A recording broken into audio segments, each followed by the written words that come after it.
Well, hello there, and thank you for joining us here at Coolest Life. My name is Tony, and we're here at Limitless Church here in Harlingen, Texas. A little unusual. You don't see many black churches, and by black I mean the church itself is physically black. That's what I'm saying. Don't get racist on me.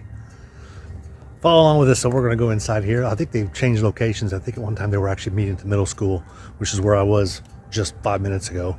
But luckily, this community is easy enough to get around. But come on in. We're going to go inside and actually just hear the music get started.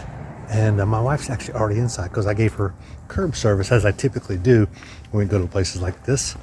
And we'll give you a shot down here. They got a tent set up and some other things going on. So we're going to go through these doors. So come along with us. I'll show you a little bit about the service, about the music, and of course about the pastor himself. Because you are now entering the Coolest Life Church Edition. So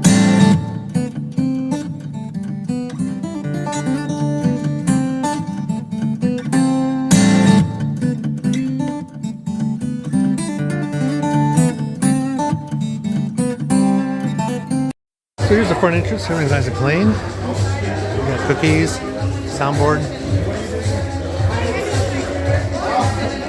Nice big open area. Got a warehouse built to it. They just ended Hispanic service was at 9:30. This thing here starts at 11:30. Cookies.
Wednesdays. No, they went away. How great is God? Amen.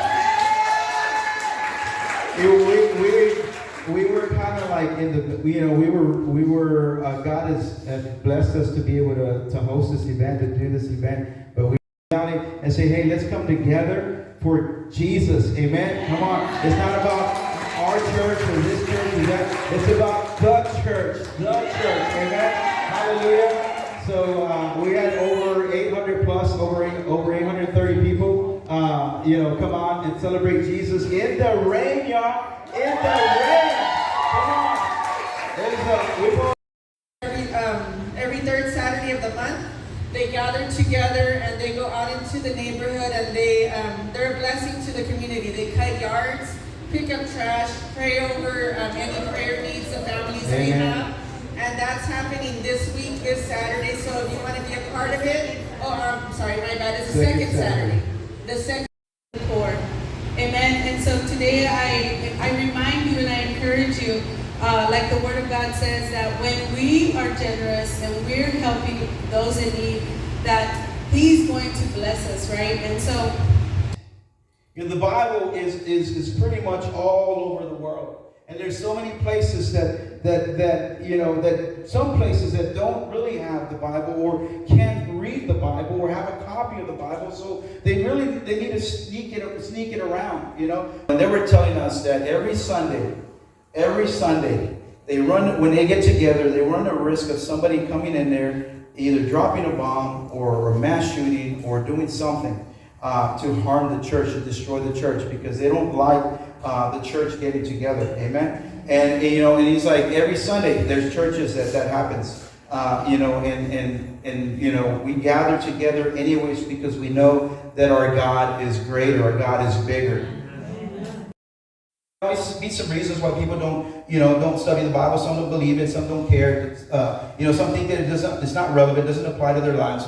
I shared with you a video, referencing the prophecies being fulfilled by Jesus alone, and how impossible it was for a person to fulfill 8 prophecies. But not only did he fulfill 8 prophecies, he fulfilled 300 prophecies. Amen. And we talked about that so that we could see how real and how true God's word is. Important. It is love that strengthens the church, right? So, we may get so religious, we may be pointing everybody out, pointing everybody's faults out, but we neglect to point our own. We get this religious spirit, and sometimes, you get that saying, you got a big head, right? Our head grows, like we're so important, we're so religious, and this and that. But I want you to understand that Rick Warren, he's an author, a Christian author, he says this, he says, the Bible should give us a bigger heart, not a bigger head. Amen. A bigger heart to love and to encourage each other. There for me. Well, Lord, will you show me what it is that you want me to see? So pray for God to speak to you and apply what he shows you, right? It may not work for you. So whatever works for you is the best study plan for you. Amen. My way cannot be your way, or your way may not be my way. Find what's best for you. And there's no bad plan. Well, the only bad plan is having no plan at all. Amen. You hearing me?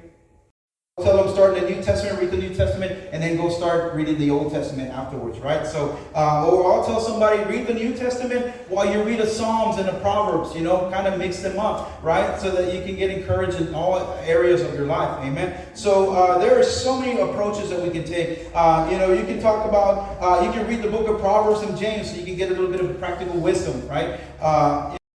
A little walkway here, isn't it? We gotta like, no, I'm good.